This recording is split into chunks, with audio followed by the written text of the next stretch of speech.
All right, part B here we'll do. Part A was on a previous video, but we got the same function here, g of x equals x squared minus x. So for what x values does g of x equals 0? So once again, we're going to be plugging in the 0 out here, and then we're going to leave the x's as variables. And so remember, the 0 takes over that whole g of x. And so now we want to get one side to 0 and factor. Now we already have one side to 0, so I'm just going to GCF here an x, giving me x times x minus 1. Now, since I have a variable out front, I need to split this up and set each of these equal to 0 individually and solve.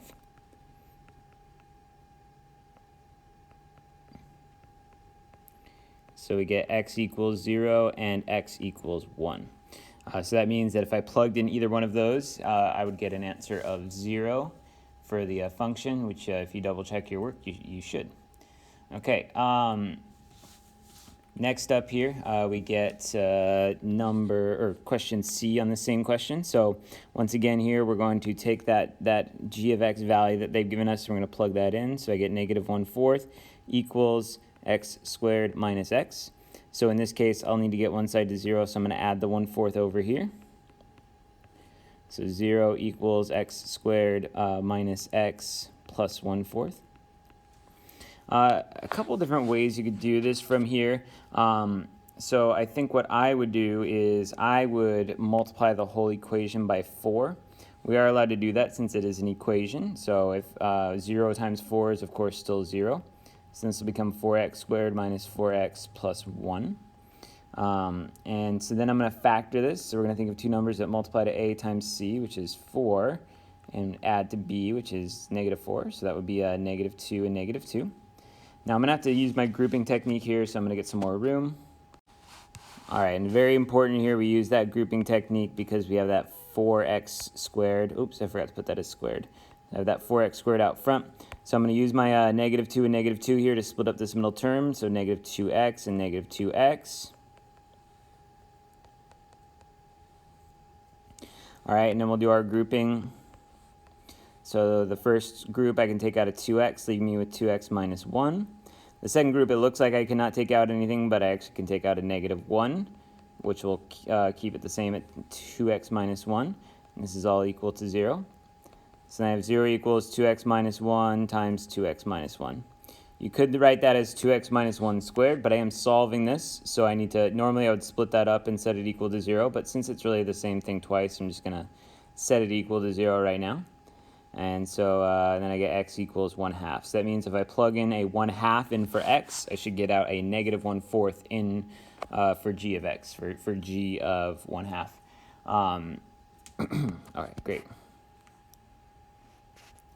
All right, lastly here, we'll go ahead and do part D. So for this one, it says for what x values does g of c equal c? And so what this question is really asking is for what x values, what could I plug in and I get out the same thing that I plugged in? So you may be able to think of some in your head, but to get all the answers, probably the best way we can do this is think about this c in here representing x, which is kind of what we did on the last page, but then this c over here representing y. And so I'm actually plugging in the same variable for x and y. So I'm going to plug the c in for y, and I'm also going to plug in c for all of my x's in this case. All right, so then I would get one side to 0, and I would factor again. So 0 equals c squared minus 2c. And then we will go ahead and GCF a c there. And then we will split this up, set them equal to 0 individually, and solve.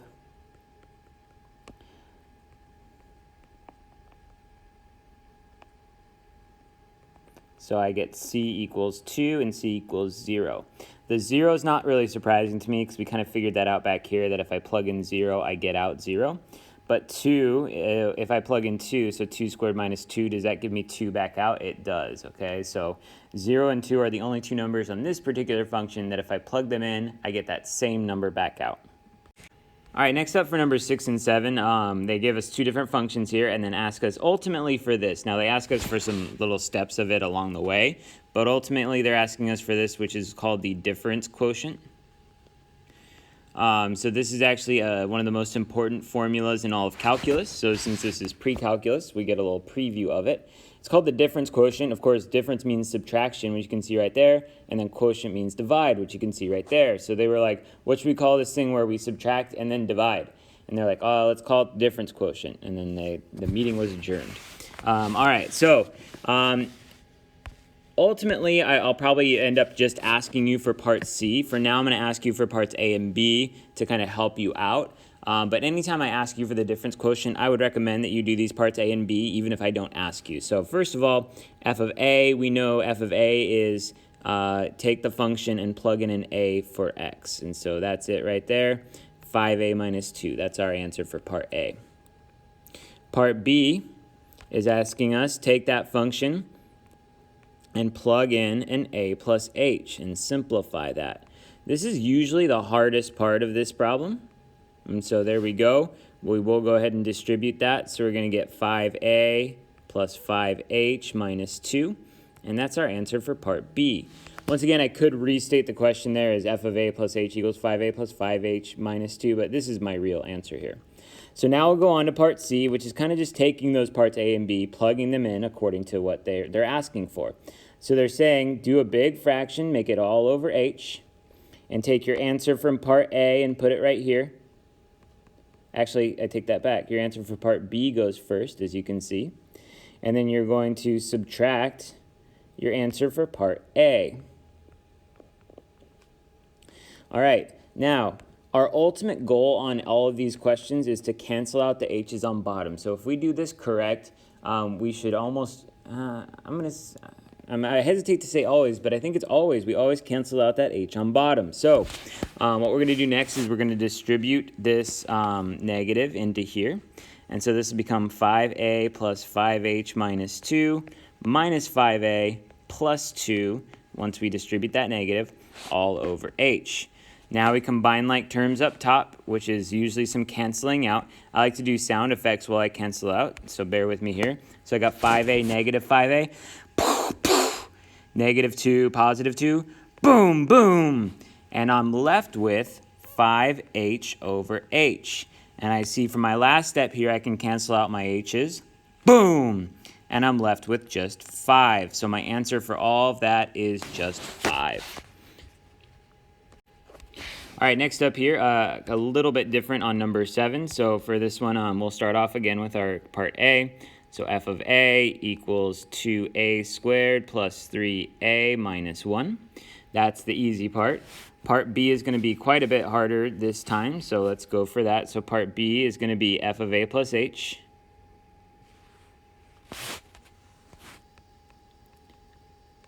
Which will be 2 times a plus h squared plus 3 times a plus h minus 1.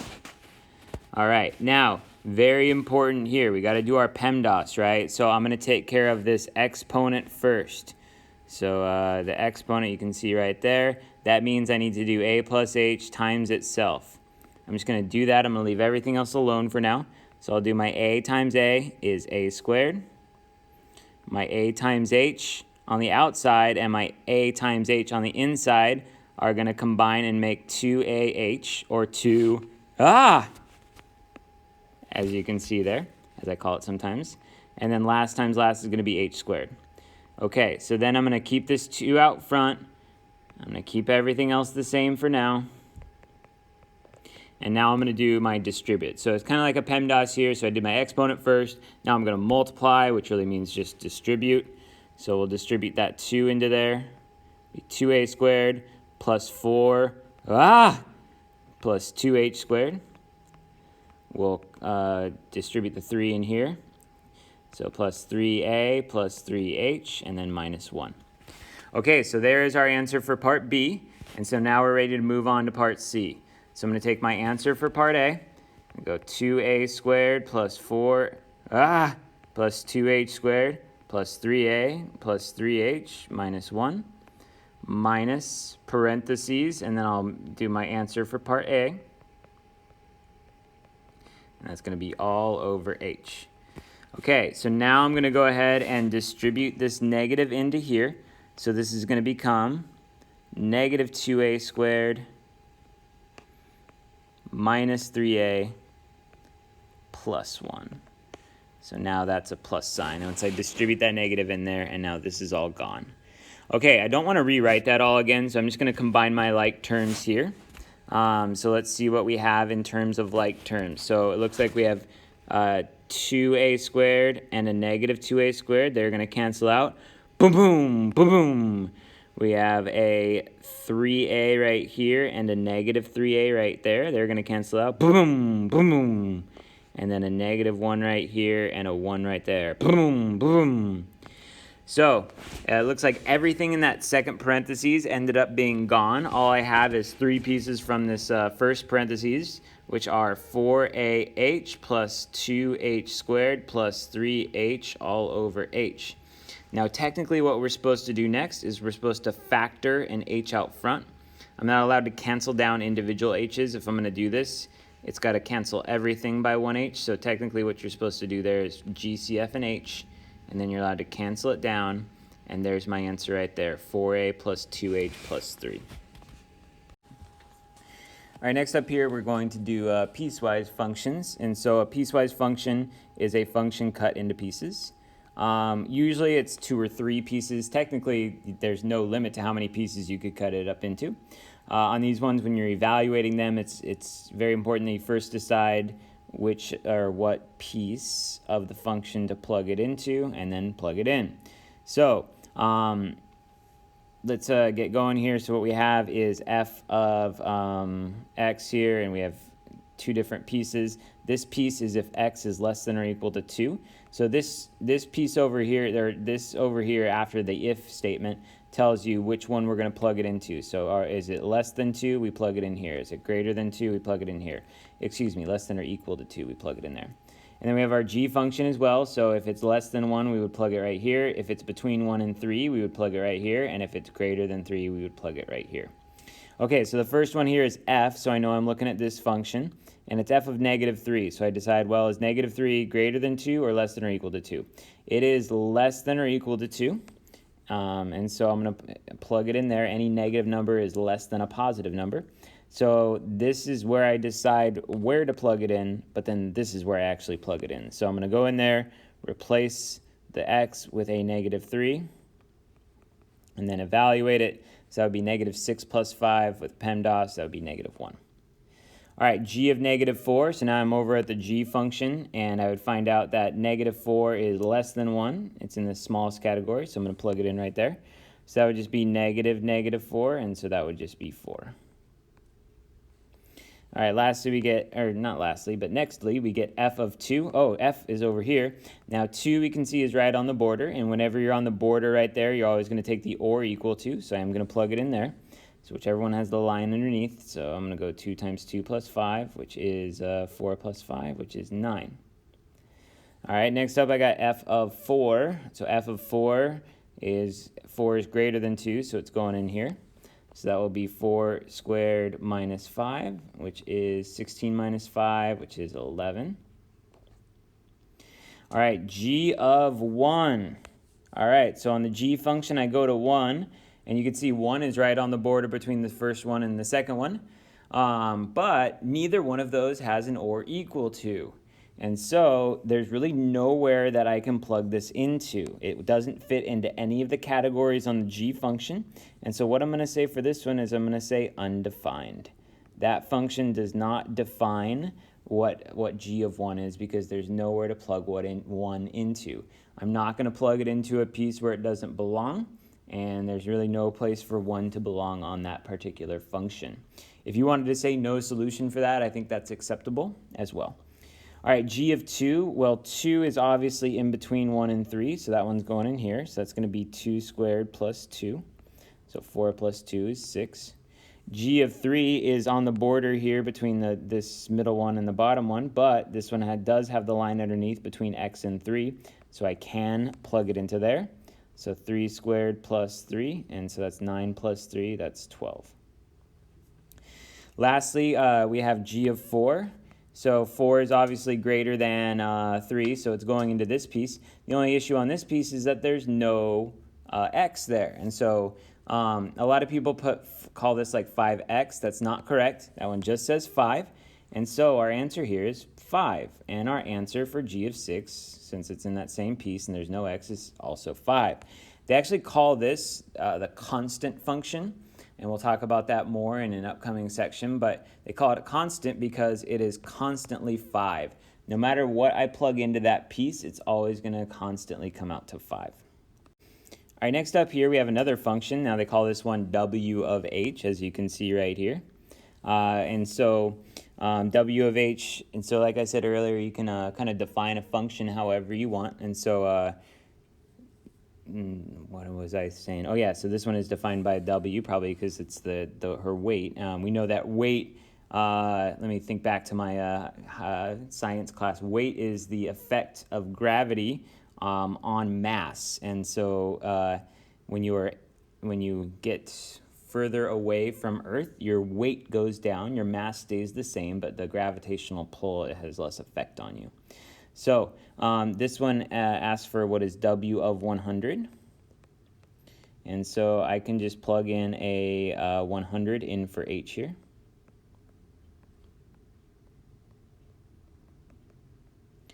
All right. And I would say we can just use a calculator for this, but when you use a calculator, anytime you have adding or subtracting in a numerator or denominator, you're going to need extra parentheses there. So I'm going to go ahead and put my extra parentheses in red.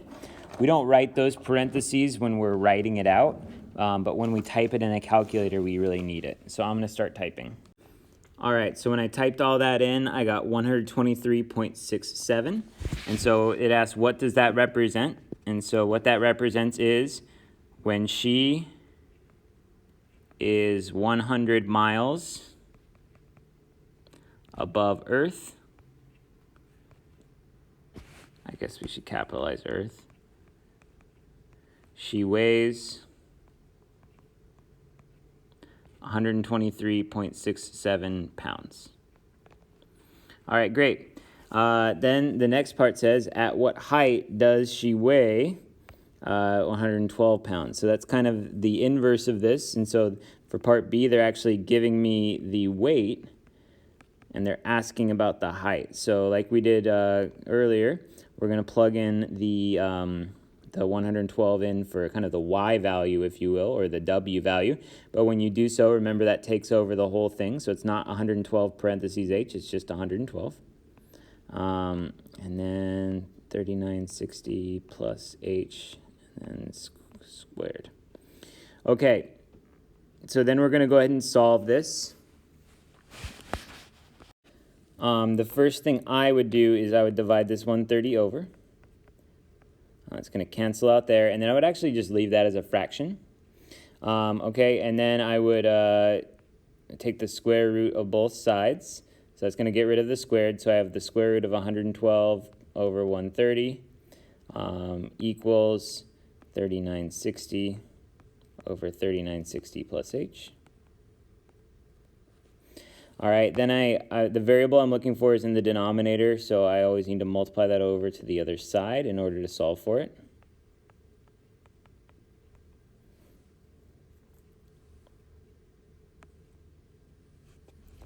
Now, instead of distributing that 112 divided by 130 in the square root, I'm actually just going to divide that back over to the other side. So we're going to divide both sides by the square root of 112 over 130. I'm eventually going to be typing all this in a calculator, so I'm just trying to get it so I only need one calculation. So now I have 3960 plus h equals 3960 divided by the square root of 112 over 130. And so my last step then is I'm just going to subtract the 3960 from each side. It's not going to cancel out with that 3960 up top because that has something dividing by it. So I'm just going to type this whole thing in the calculator and see what I get. So 3960 divided by the square root of 112 divided by 130, and then minus 3960. So when I do that, I get that h equals 306.36, and that was in miles. So that's saying that when she gets to a height of 306 miles, then she'll be down to 112 pounds. All right, next up here, we're going to talk about checking domain algebraically. So there's really 3 rules to checking domain algebraically. The first one says, if there's an x in a denominator, set the whole denominator not equal to 0 and solve it like it was an equation. And then the next one is, if there's an x in an even radical, set the whole inside of the radical greater than or equal to 0. So that an even radical, what that means is it could be a square root, it could be a 4th root, or it could be a 6th root, etc. And then the last one, which we're not going to be seeing right now, we'll see it later on, is that if there's an x inside the logarithm, set the whole logarithm inside the logarithm greater than 0. So those are our only 3 rules for domain. So anytime the question is domain, we need to just remember these 3 rules, and really for now it's just going to be the 2 rules. So on number 1, I notice that we don't have a denominator, we do not have an even radical, we do not have a logarithm. So if you don't see any of these things, that actually all means that there are no domain restrictions. And if there's no domain restrictions, that means that the domain is all real numbers. Now, and so if that's a symbol, it means all real numbers. But if we want it in interval notation, it would just be negative infinity to infinity, which covers all the real numbers you can imagine. Okay, next up, number 2. It's kind of a trick question here because there is a radical, but as you can see, it's an odd radical. It's a 3rd root. And 3rd roots, odd radicals, actually also have a domain of negative infinity to infinity. So anytime you, once again, if you see a domain question that doesn't have one of these 3 rules, that means that the domain will be negative infinity to infinity. Now on number 3, that does change here. So we do have an even radical. And so the rule here says, rule number 2, says if you have an even radical, we take the inside of the radical and set it greater than or equal to 0. And then I'm going to solve that. So 2x is greater than or equal to 5. And then divide by 2. I do not need to flip the sign. We only flip the sign on these when we multiply or divide by a negative. And so there we go. That's my answer as an inequality. Now, if you wanted to write this as interval notation, which I do, you can draw a number line first. So there's 5 over 2 with a closed dot, and that's going right. So that would be bracket 5 over 2, comma, infinity. All right, next up is number 4. So on number 4, we don't have a radical, but we do have a denominator here. So I know I have to take the denominator, the whole denominator, say that the denominator cannot equal 0. Now on this one, I would solve this by factoring.